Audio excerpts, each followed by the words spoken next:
Harry Potter is a story about good and evil, but when you look closer at the wizarding world itself, it has a complex underbelly of a class system that is based on wealth and power.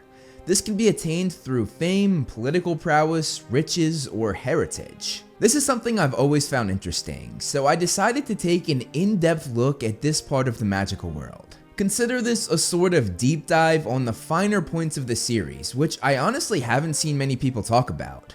I put a ton of work in this video, researching for weeks, diving deep into the books, the movies, and extended lore. So if you like this video, show it some love and share it with whoever you can. It would mean the world to me if this video reached as many people as possible. These are dark times, there is no denying. I implore you to see reason. Your ministry He's back. remain It's been twisted and warped by fear. Then I want to fight. strong.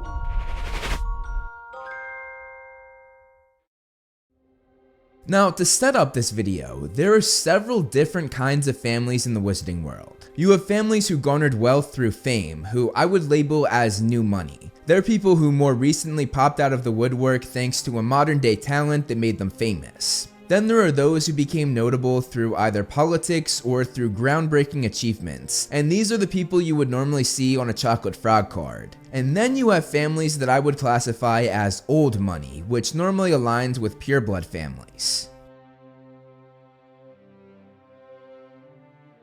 I guess we should start with the Potter family, seeing as the entire series is based around Harry Potter. We know of course that the Potters have great lineage. They were direct descendants of Antioch Peverell, one of the three brothers, hence why they got the invisibility cloak passed down to each member of their family for centuries. They kept this hushed up though, so they were never considered to be among those families that would be deemed as old money like the Malfoys or the Lestranges. As we saw though, they had a lot of wealth. And they gained this through many groundbreaking discoveries that helped both the medical field and the wizarding world, as well as day-to-day life with inventions like Sleek Easy's hair potion, which Harry's grandfather Fleamont Potter mass-produced. But we're just going to focus on the inventions that helped push the medical field forward. Clearly, the Potters gained their wealth through respectable means, rather than corrupted means like many of the old money families, meaning they classify as the second type of family in my eyes. Though they had the potential to be classified with families like the Malfoys and Lestranges, the Potters chose a different route, even standing up for Muggles and Muggleborns, which led to these pureblood families not associating with them. Looking at other families that fall under the same category as the Potters, we have the Ollivanders, the Flamels, the Dumbledores, and the Scamanders. The Ollivanders became known as the greatest wand makers in the wizarding world, and their significance dates all the way back to 382 BC when they traveled to Europe with the Romans,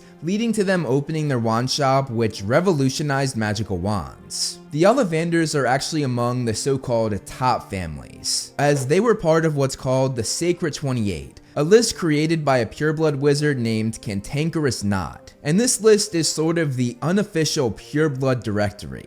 However, though they were on the list, the Ollivanders were discredited by the other pureblood families because they married and had children with Muggles. So like the Potters, the old money families do not associate with them either. Looking at other achievement-based families, we have the Flamels. They were not on the Sacred 28 list, but this was mainly because they were French and not part of the European wizarding world, but I am including them in this video because of their work with other European wizards. The Flamels were one of the most powerful and wealthy families for over 600 years, all under one member of the family, the 600-year-old Nicholas Flamel. He of course created the Philosopher's Stone, and with that, the Elixir of Life. This was one of the most groundbreaking discoveries, catapulting his family into a legendary status, cementing himself as a well-collected chocolate frog card. And over the years, he also cemented himself as an important political figure as well. Another wizarding family that was catapulted into the limelight for similar discoveries was the Dumbledore family. They were originally known as the family whose father was sent to Azkaban for attacking Muggle children. After his father killed those 3 Muggles, it was quite the scandal. It was a mark on their family's legacy, but Albus Dumbledore was able to change that with his remarkable mind. He worked with Nicholas Flamel himself as they discovered the 12 uses of dragon's blood, a pioneering breakthrough. Albus held all sorts of roles in the ministry as well, and could have been Minister of Magic had he wanted to, but he of course turned this down. What really cemented him in history though was defeating the tyrant Gellert Grindelwald in what many call the greatest duel of all time, and he is one of the most commonly collected chocolate frog cards for all of this. Dumbledore had help bringing Grindelwald down though, which brings me to the next family, the Scamanders. Theseus and Newt Scamander played a large role in Grindelwald's defeat, as Theseus was a high-ranking Auror at the time, while Newt contributed with his magical beasts and his kind soul. Do you know why I admire you, Newt? More perhaps than any man I know. You do not seek power. You simply ask, is a thing right? But the main reason why the Scamander family gained notoriety and also a significant amount of wealth was because of Newt's book Fantastic Beasts and Where to Find Them. This book was a bestseller for years and changed the way the world looked at and treated magical beasts. I'm writing a book about magical creatures. Like an extermination guide? No, a guide to help people understand why we should be protecting these creatures instead of killing them. All students study this book during their magical training, not just at Hogwarts, but at other wizarding schools around the world as well. This book even changed the name of the Hogwarts class called Beasts to Care of Magical Creatures, which really says it all. Like Nicholas and Albus, Newt is another well-collected chocolate frog card. While Newt fits the scholarly and achievement-based families, I think he made the Scamander family fit into the new money category as well, becoming one of the most recognizable people in the wizarding world. And that brings me to the next part of the video. To me, those classified as new money in the world of magic are those who, for the most part, gain their wealth through fame. Similar to Newt, you see this with a lot of authors like Rita Skeeter, Gilderoy Lockhart, and Xenophilius Lovegood. Unlike Newt though, these three captivated their audiences through exaggerated truths and sometimes just outright lies. Rita's writings had a little more basis to them, but her published books preyed on witches and wizards' desire to see highly respected people be torn down. Meanwhile, Lockhart preyed on witches and wizards to build someone up, that of course being he himself. Me, Gilderoy Lockhart. Xenophilius Lovegood created a magazine called The Quibbler that intrigued readers with conspiracy theories and made-up fabrications about the wizarding world, which many people ate up. Another author that is more like Newt though, rather than the three we just went over, is Bathilda Bagshot, the author of many textbooks that are used by every witch and wizard during their magical training. Though she wrote scholarly books, unlike Newt, she never made a groundbreaking discovery herself, she just wrote about others, which is why I have her classified in the first type of family rather than the second type. Also, her books made her a boatload of money, clearly fitting the new money category pretty well.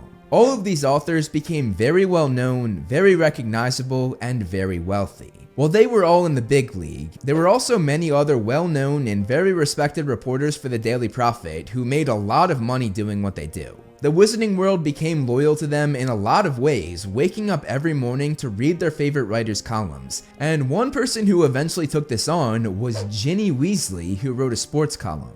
Going past writers though, you also have some successful and famous singers like Celestina Warbeck, Molly Weasley's favorite singer and someone who had many scandalous marriages and divorces, as well as the Weird Sisters who actually performed at the Yule Ball. And similarly, there are famous athletes like Ludo Bagman, the legendary beater, Victor Crumb, possibly the GOAT of all seekers, and Gwenog Jones, another famous beater who inspired many female Quidditch players. All of the people I just listed that I classify as new money did not come from a family that was noted in history. They made a name for themselves and for their families. They cemented themselves as the elite of the wizarding world, but through entertainment means, which definitely gives them less influence than other members of the elite who had achievement-based fame. Now this doesn't mean that they have no power, they just have a different kind of power. Ludo Bagman is a prime example of this. At one point, he was put on a full criminal trial for passing classified information to a Death Eater named Augustus Rookwood, which was a serious offense. It was an offense that made Barty Crouch Sr. want to send Bagman to Azkaban. Bagman's celebrity status played a role in the trial though. Not only did the head juror congratulate Bagman on his most recent Quidditch victory, but half the jury cheered when she said this, showing that even if he was guilty, he had the jurors on his side from the start. Ludo ended up being cleared of all charges. Not only that though, but years later, he secured a job in the Ministry of Magic, becoming the head of the Department of Magical Games and Sports, which he never would have gotten had he not been a celebrity. While these members of the Wizarding World are celebrated by the public, there are those in the Wizarding World that get the opposite treatment.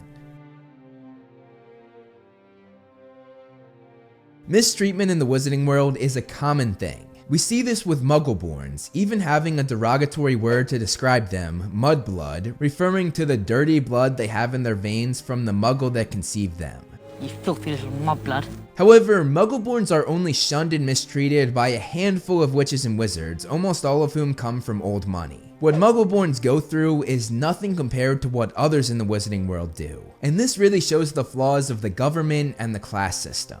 A minister of magic in the early 1800s named Grogan Stump was a big reason for this discrimination. He created the Department for the Regulation and Control of Magical Creatures, taking away rights from non-humans, despite the fact that they had just as much intelligence as witches and wizards. These creatures include centaurs, goblins, and house elves. Stump made centaurs be confined to specific areas, never being allowed to leave, one of which was the Forbidden Forest on the Hogwarts grounds. Stump also made it illegal for goblins and house elves to use a wand, and also used this department to reinforce the slavery of house elves. Wizards went as far as creating a fountain called the Fountain of Magical Brethren, which depicted all three of these creatures looking up and revering a human witch and wizard, and they put this fountain smack dab in the middle of the Ministry of Magic atrium for all to see, showing just how discriminatory they can be. Some others that were discriminated against were werewolves. While Muggleborns were only shunned by pureblood families, which was only a fraction of the Wizarding World, werewolves were shunned by all witches and wizards. Though they were normal humans 90% of the time, they were at one point still affected by the laws that the Department for the Regulation and Control of Magical Creatures made. This injustice actually led to werewolves taking another shunned creature's side, joining the goblins during one of the Goblin Rebellions. And in more recent history, things got so bad with the werewolves that Greyback, perhaps the most well-known werewolf, formed an army of their own kind to get back at the Ministry for their discrimination. And just as they had joined the goblins, they joined Voldemort and his Death Eaters.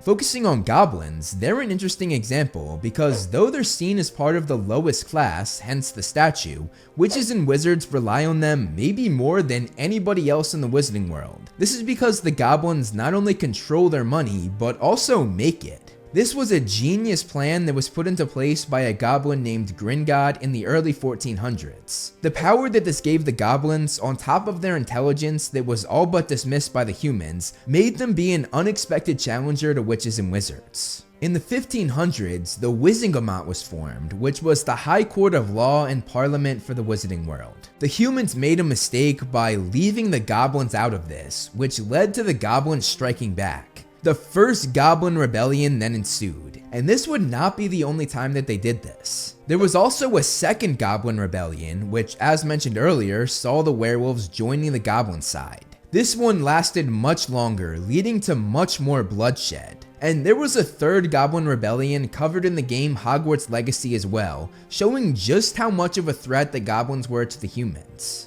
Centaurs are one of the saddest examples of the government's injustice toward those that are not human. Centaurs can often be much smarter, much wiser, and much more intuitive than many human witches and wizards, even creating their own means of divination by looking to the planets and the stars. Despite this though, they were essentially locked up in specific areas, and as I said, they were punished if they left these areas. Just an example of how smart they are is the fact that they predicted that Harry Potter would die in the Forbidden Forest. Though the Centaur Bane assumed this meant he would be killed the night of his detention, but in reality, this prediction was much further in the future, as it came true 6 years later during the Battle of Hogwarts. Then you have giants, who of course have a terrible reputation.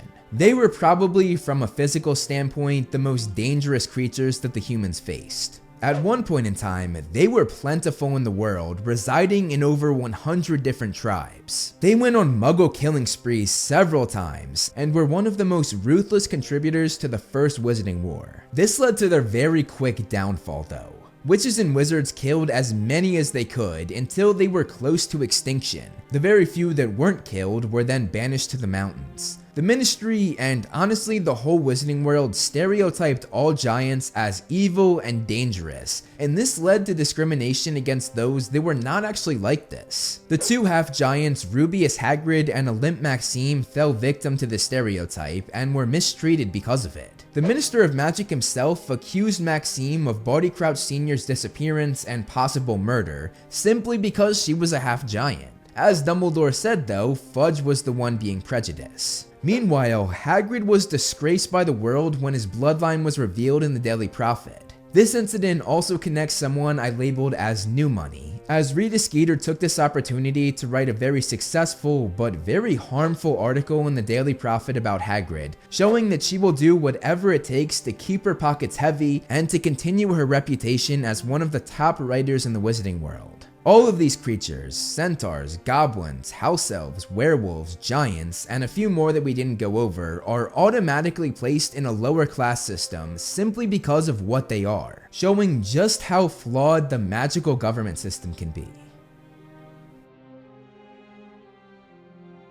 Going to the complete opposite side of the Wizarding world, we have those that are at the top. All of those famous celebrity status witches and wizards I went over earlier, who I deemed as new money, have nothing on the families that I'm classifying as old money. Here you have families like the Lestranges, who have one of the biggest and oldest vaults in Gringotts, which is guarded by a dragon, showing just how many valuables they have in there. Voldemort of course used this vault to hide Hufflepuff's cup, which brings me to another old money family, the Smiths. Hepzibah Smith, a descendant of Helga Hufflepuff, one of the 4 founders of Hogwarts, had loads of gold, buying all sorts of artifacts. But her greatest treasure was Hufflepuff's cup, which was worth a fortune. Most old money families like the Smiths and the Lestranges are different from the new money families, because they don't aspire to have fame. They use their wealth to gain power.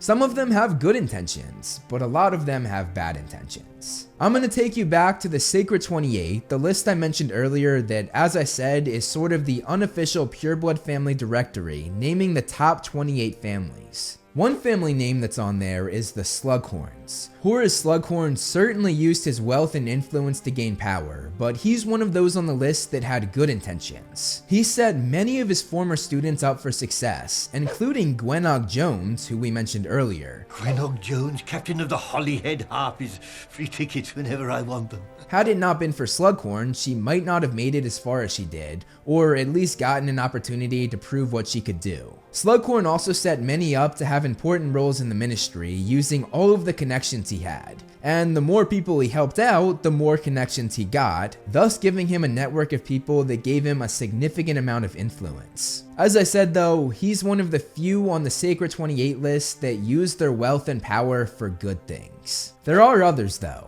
The Weasley family is notable because they have dismissed the accuracy of this pureblood directory, saying that though they're on it, they know for a fact that they are not pureblood, having relations with muggles in the past. While they're open about this, other families on this list who are in the same boat do everything they can to hide this fact, and the Malfoys are the prime example of this. They are a family obsessed with gaining power, and before the Statute of Secrecy was put into place, they actually relied heavily on the Muggle world to do that. Not only did they marry Muggles, meaning they're not really pureblood, but they also made business deals with them, which is part of the reason why they gained so much wealth. Even Malfoy Manor, the home that served the Malfoys for centuries, was the result of Muggles, as Armand Malfoy used magic to help William the Conqueror win a few of his famous battles, and as a reward, King William I purchased the land on which the manor stood. The Malfoys even tried to align themselves with Queen Elizabeth I at one point, though they were unsuccessful. Once the Malfoys realized that they could no longer fraternize with Muggle-kind due to the Statute of Secrecy, they began to worm their way into the Ministry of Magic. However, not a single Malfoy ever took a role in the Ministry. No. Instead, they used their wealth to influence higher-ups, pay for certain candidates' campaigns to have them in their pocket, and even force those they didn't want in office to step down through violent and sketchy means. They succeeded in forcing the first Muggle-born Minister of Magic, Nobby Leach, to leave his post prematurely, the mastermind of this being Abraxas Malfoy, the grandfather of Draco Malfoy. It is often said of the Malfoy family that you will never find them at the scene of the crime, but the guilty wand will have their fingerprints all over it. While the Malfoy family worked from behind the scenes, others part of the Sacred 28 actually did take roles in the Ministry of Magic. Damocles Rao, who was the ancestor of Death Eater Thorfinn Rao, became Minister of Magic and used his power and wealth to abuse Muggle kind, at least until he was forced out of office. But then, right after him, Perseus Parkinson, an ancestor of Pansy Parkinson, used his power as the next Minister of Magic to do the exact same thing. He even succeeded in making it illegal to marry a Muggle, the thing that all of the old money pureblood families thought was the only correct way. And Rao and Parkinson were not the only ones that took on a large role in the government. Another old money family, the Flints, who are related to Marcus Flint from the original series, also used their influence to run an anti-Muggle tirade while in power as the Minister of Magic. The Lestrange family also took power at one point, as Rodolphus Lestrange was able to become minister in 1835. Not to be confused with his descendant of the same name from the original 7 books and the husband of Bellatrix. But anyway, Minister Lestrange tried to shut down the Department of Mysteries, the one part of the Ministry of Magic that pureblood families were never able to infiltrate. At least not yet. They would succeed in doing so about a century later under the guidance of Lord Voldemort. Around the 1840s though, others in the Ministry of Magic started to realize that they could not trust these old money pureblood families to be in office anymore. This made these families work from the shadows more than ever, and they had little success in doing so. Eventually though, they were shown a new route, and it was all thanks to a certain man named Tom Riddle. And that brings me to the Gaunt family, the family from which Tom Riddle descended. The Gaunt family is an interesting case. They were part of the Sacred 28, and honestly, they were one of the most accomplished and respected families, at least to other purebloods. The Gaunts had so much lineage dating all the way back to Salazar Slytherin himself, one of the 4 founders of Hogwarts. This connection is why the Gaunts had the rare ability to speak to snakes. This family was on top for many centuries. Their family not only founded Hogwarts, but were also the original owners of the Deathly Hallows with the Peveril family, something that, unlike the Potters, they made very clear to those in the wizarding world. However, the connection the Gaunts had to the Peverils was eventually lost in time and forgotten. The Gaunt family were also the founders of yet another giant wizarding school, that being Ilvermorny, which was located in America. The founder of this school was a woman named Isolde, who was the daughter of Rhiannon Gaunt. From very early on, the Gaunts started a pattern, as they were after power. Slytherin wanted to take over the school he created, and thus influence the future witches and wizards of the world. Then Antioch Peveril wanted the most powerful wand in the world. And then there's Gormlaith Gaunt, a witch from the late 1500s. She wanted to kidnap her niece's babies and raise them as she believed the right way, turning them into dark wizards. And this story is important because it is the beginning of the end for the Gaunts. Before this family had gained a lot of riches over the years, but slowly that wealth began to dwindle. When Gormlaith failed to kidnap the babies, she was killed, leading to her bloodline coming to an end.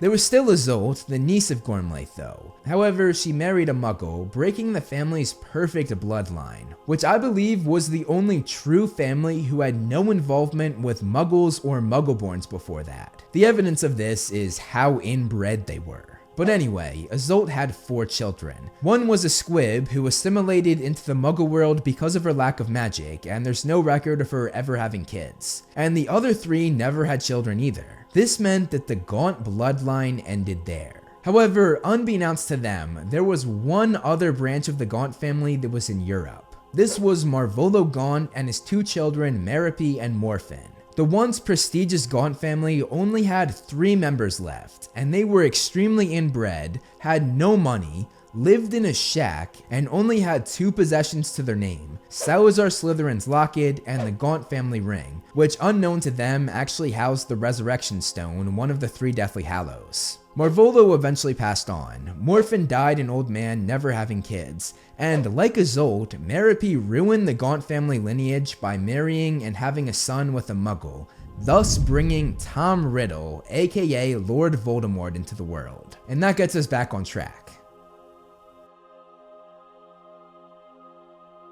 Voldemort is the key to bring all of the old money families together. Because of him, these families found a way to gain power and wealth without having to jump through hoops with the Ministry of Magic. Of the Sacred 28 families, 13 of them joined Voldemort becoming Death Eaters, and 5 other families supported him, Flint, Burke, Greengrass, Bulstrode, and Parkinson being vocal about their backing. The families that became Death Eaters consisted of the Gaunts, which Voldemort himself represented, the Averys, who had 2 different generations, father and son taking on the same role, Regulus Black, and Bellatrix Black, who was later known as Bellatrix Lestrange when marrying Rodolphus Lestrange. And joining them was also Rodolphus's brother, Sebastian Lestrange. Then you have the Caro siblings, Amicus and Alecto, Barty Crouch Jr., Lucius and Draco Malfoy, 2 generations of the Knott family, Evan Rosier, Thorfinn Rao, Selwyn, Travers, and Corbin Yaxley.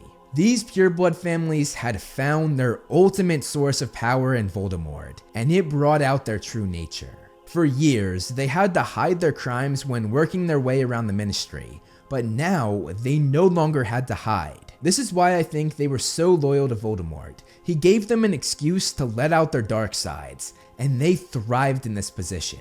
They murdered in brutal ways, leaving the dark mark or Voldemort's mark above the scene of their crimes, making there be no doubt that they were responsible for it. They were open and even proud about their acts of violence, manipulation, and torture. One of the most interesting aspects about this Voldemort effect is the fact that all of these pureblood families who despised anyone with Muggle blood was following a man whose father was a Muggle. And many people have pointed this out when studying the series. But when you look closer, Voldemort might have had a Muggle father, but he still comes from, as I said, possibly the greatest pureblood family that ever lived, the Gaunts. Though nobody really knew this because he kept his past very hushed up. While all of these pureblood families thought that they were finally going to have enough power to run the world the way they believed it should be run, it all fell apart. Not only did they lose their leader in possibly the most pathetic way, losing to a baby, but they also lost their cause without him. They were then forced to be lower than they ever had been before. They all either went to Azkaban, or they had to plead with and suck up to those who they had great disdain for and who they thought they were going to rule over. The 3 Lestranges were locked up alongside Antonin Dolohov, Augustus Rookwood, Igor Karkaroff, and Barty Crouch Jr. And anyone who wasn't sent to prison like Malfoy, Crabbe, and Goyle claimed that they were under the Imperius Curse and were forced to do the things they did. This led to them having to hide their true natures that Voldemort's rise had brought out of them. Also, Crabbe and Goyle were Death Eaters, but the reason I didn't bring them up earlier is because they were not part of the Sacred 28. Meanwhile, Igor Karkaroff took sucking up to the Ministry to a whole new level, as he actually helped them round up the Death Eaters, making him one of the most pathetic so-called bad guys in the series. And the Voldemort effect would come back to haunt him, as he was hunted down and murdered by the other Death Eaters for his betrayal. Those that escaped Azkaban had their fun 1 or 2 times, like when they got drunk and raided the Quidditch World Cup campgrounds, or when Lucius ensured that the Chamber of Secrets would be opened again. But other than that, they now had to hide their contempt for those that were now a threat to them. In this new government, the old money families were at the bottom of the barrel, and this made way for lesser known families to make a name for themselves. Many families took a role in the new government, like the Bones, the Scrimgers, the Fudges, the Bagnolds, the Umbridges, the Diggories, the Moody's, the Lupins, and even the Bagmans, as the Ministry was now free of those who had pureblood mania. As we went over earlier, Bagman taking office was an interesting hire. Honestly, this was kind of monumental because it brought one of the famous new money families past just being famous. It gave him a real role that allowed him to dictate how the government was run. This turned out to be a disaster though. For one, he began to gamble, and this gambling actually made the goblins who Ludo had not made well on his promises with refuse to join the Ministry in their fight against Voldemort. While we looked at the 18 families part of the Sacred 28 who supported Voldemort, there were also several families on this list who didn't support him, who now with Voldemort gone began to pop up in Ministry roles. This included the Crouches, who quickly rose in the Ministry because of Barty Crouch Sr.'s strong action against the Death Eaters. Then there was also the Shacklebolts with Kingsley Shacklebolt, who became a respected Auror, as well as the Longbottoms, as Alice and Frank Longbottom also became respected Aurors. The Crouch family might have been the most extreme example, which is fitting seeing as father and son were on different sides. That divide was perfectly represented in the strained incident that made their family lose all credibility, as Crouch Sr. locked his own son up for being a Death Eater, destroying his reputation. You are no son of mine. Going past politics and the Ministry, there were also some families part of the Sacred 28 that opposed the Death Eaters in a slightly different way, that being joining the Order of the Phoenix. This included the Pruitts and the Blacks. The Pruitts fought the Death Eaters as Fabian and Gideon Pruitt gave their lives fighting for the Order. And for the Second Wizarding War, their sister Molly Pruitt, now known as Molly Weasley, helped fight Voldemort in the Order's resurgence. Then for the Black family, Sirius Black joined the Order alongside his best friend, James Potter, a man who was from a family that was disregarded from the Sacred 28, which will be important later on. Something similar to the Crouch family happened with the Blacks, as Bellatrix Lestrange, formerly known as Bellatrix Black, went head-to-head with her cousin Sirius, and it once again ended in a tragic way, as Bellatrix murdered him. Going back to the families who rose up in the Ministry but who were not part of the Sacred 28, the Umbridge family is an interesting example. Dolores Umbridge actually pretended to be part of the Old Money crowd, claiming that she had ties to the Selwyn family, who were of course among those that became Death Eaters, which really shows the true nature of Dolores. In reality though, she came from a nothing family, her mother being a Muggle, her brother being a Squib, and her father being a janitor that worked for the Ministry. She did everything she could to hide this though, much like the Malfoys hid the fact that they interacted with Muggles. Having lineage was no longer important, the prime example of this being the fact that Cornelius Fudge, who came from a family that had next to no lineage, was chosen as Minister of Magic over the prestigious Crouch family. During this time, the Wizarding World lived in peace, but that peace made them a little too comfortable. The comfortability of the new government allowed Voldemort to claw his way back to power. Again, this really shows the incompetence of the Ministry. One of their biggest blunders was completely disregarding the fact that a Ministry employee named Bertha Jorkins had gone missing. They did not look into this for months, Ludo Bagman, the head of Bertha's department, casually saying that she would show up eventually. By the time they finally did look into it, it was too late. They realized that she had been captured, tortured for information, and killed. This ineptitude was the beginning of the end for the Ministry, leading to their absolute most embarrassing downfall. It's also interesting that Ludo Bagman was the one to drop the ball on this. On top of the Goblin mishap, he now had Bertha's blood on his and the Ministry's hands. It goes to show that some people get special treatment for being famous, being handed things, or jobs that they are not qualified for, and the Wizarding World would pay the price for putting Bagman in office. Voldemort exploited the Ministry's ignorance and used it to reach new heights that he had never reached before. He got information out of Bertha that made his rise possible, discovering the existence of Barty Crouch Jr., who everyone thought was dead. The mishap with Bertha was only the beginning of how inefficient this new Ministry was. They had gotten so comfortable that it made them ignorant. They completely disregarded evidence that the Dark Lord had returned. Cornelius Fudge, the Minister of Magic, was the ringleader in this. His witlessness allowed Voldemort to work in silence for an entire year, giving him an opportunity to build up an incredibly strong army, which last time took him decades to acquire. With the Ministry and all those in government failing, it made way for some new people to take charge. Many of the well-known writers for the Daily Prophet that so many witches and wizards loyally read every morning took advantage of the situation, having a field day by stirring up the pot with their articles. They capitalized on the public, selling more Daily Prophet newspapers than ever before. And two of these new money writers were some from the big leagues as well. The famous Rita Skeeter teamed up with Xenophilius Lovegood and his magazine The Quibbler, writing a tell-all article about what Harry experienced in the graveyard. Though Rita was blackmailed into this and was not very pleased about being featured in this type of magazine, her article led to the magazine selling more copies than it ever had before, adding to these writers' already large pockets. All of a sudden, there was a shift, as the entertainment industry and those part of the new money category took charge. These Daily Prophet writers, who had many loyal fans, were the people that now dictated how the public felt, whether that be about Dumbledore, Harry, Hogwarts, Minister Fudge, and even the Ministry of Magic itself. These well-known and respected writers were masters of propaganda, viciously taking quotes from ministry employees and plastering them all over their papers as the ministry badmouthed Harry and Dumbledore. These writers reached their full power though, following the Battle of the Department of Mysteries, selling a record number of papers and adding to their riches like never before.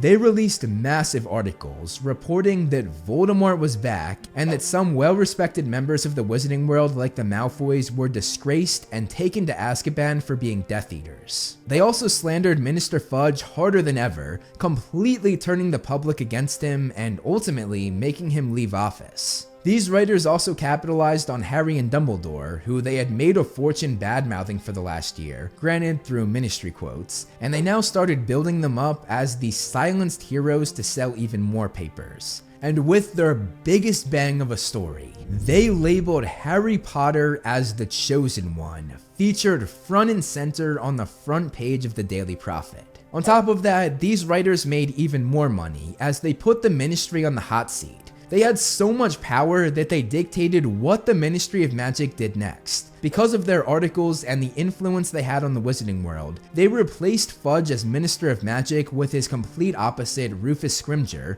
who was the former head of the Auror Office. Scrimgeour took the opposite approach of Fudge with much more aggressive action. And again, because of these writers that were making a fortune, they dictated the first thing Scrimgeour did in office. Following the Chosen One article, Scrimgeour knew he had to please the public by trying to align himself and the ministry with Harry Potter. So the first thing he did was make a call to Albus Dumbledore to set up a meeting with Harry, which Dumbledore of course refused to do. And this leads to a whole other branch of failure that the ministry inflicted upon itself.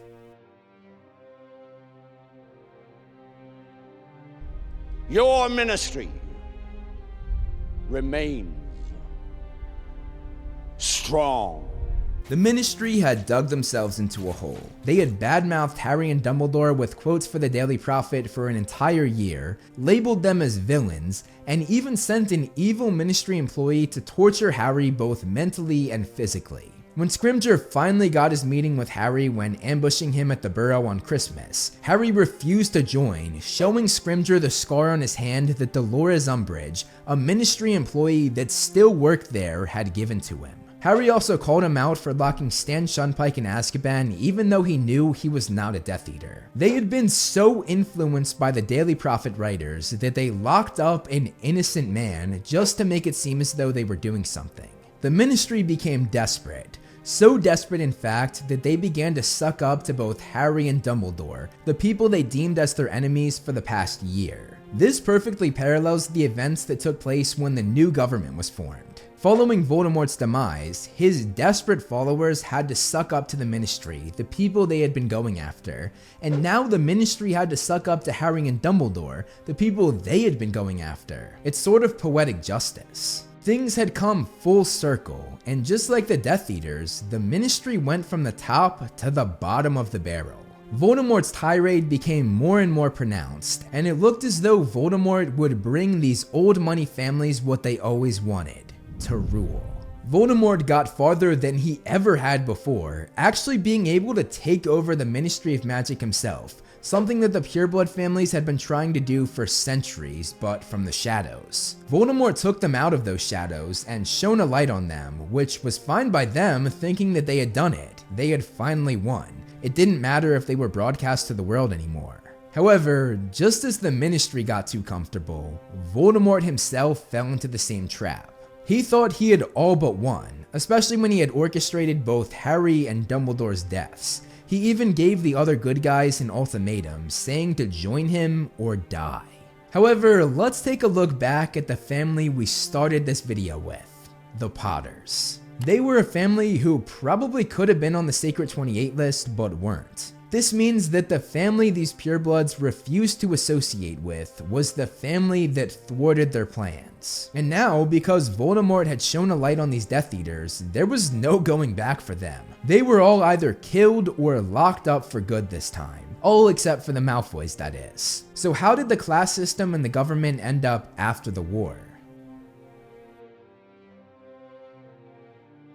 After the war ended, old money families had all but died out, at least those obsessed with pureblood mania. There were still those who were considered pureblood, of course, like the Malfoys, even though they were never actually purebloods in the first place. But they continued their adherence to keeping their blood as pure as possible, as Draco married Astoria Greengrass, a member of another supposed pureblood family. However, Astoria instilled a dislike and contempt for pureblood mania when raising her and Draco's son Scorpius, showing that the one family part of Voldemort's tirade who was not punished actually did end up doing the right thing in the end.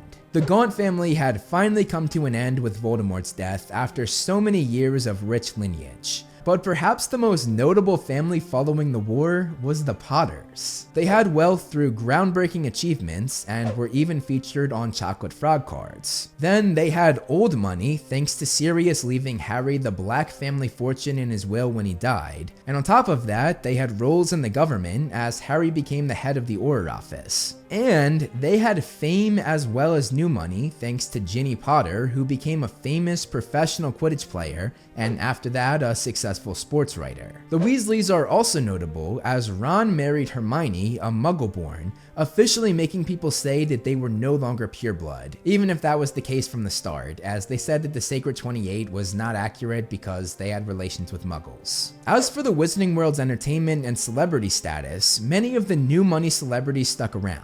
Rita Skeeter continued to write scandalous articles for the Daily Prophet, as well as writing her third book, which was an exaggerated tell-all about Dumbledore's army. This kept her in the spotlight and added more gold to her pockets. As for Xenophilius Lovegood, he passed his legacy on to his daughter Luna, and funnily enough, he became connected to another famous author, Newt Scamander, when Luna married Newt's grandson Ralph Scamander. Moving on to celebrity athletes, Victor Crumb also stayed in the spotlight as he retired, then unretired, then led his country back to the Quidditch World Cup, and this time won. As for Ludo Bagman, he had to go on the run for a while because the goblins who he didn't pay his debt to went after him. He was also kicked out of office, and rightly so. But one of the most interesting things is that there was a rumor that he would come out of retirement for the 2014 Quidditch World Cup. In reality though, this was a rumor that turned out to be about Victor Crumb, who as I just said, came out of retirement himself. Gwenog Jones also stayed relevant, as after retirement, she became the manager of the Welsh-Irish Quidditch team, and even had beef and some fights with other managers, which really fueled those Daily Prophet writers who have so many loyal readers, and who love to stir the pot. As I mentioned before, we also have Ginny Weasley in the sports world, as she became a successful chaser for the Holyhead Harpies, the same team her idol Gwenog Jones played for. And after that, as I mentioned, she joined the Daily Prophet writers, having her own sports column. Well, that's the state of the class system. How did the government turn out? Well, they were no longer influenced or threatened by purebloods, allowing them to make notable changes. Kingsley Shacklebolt, the Minister of Magic following the war, rid the ministry of corruption and discrimination. He, with the help of Hermione Granger, eradicated any pro-pureblood laws that remained and took away all of the anti-Muggleborn laws that Umbridge had put into place. Hermione also joined the Department for the Regulation and Control of Magical Creatures, and she undid what Grogan Stump, the original creator of this department, had done with it. Instead of the department taking away and discriminating against magical creatures, she made the department work to help them instead, even continuing her organization SPEW, which she started during her time at Hogwarts to help get house elves the rights they deserve. On top of that, she along with Kingsley successfully mended the Wizarding World's relationship with werewolves, using Remus Lupin as a common ground and undoing centuries of mistreatment to their kind.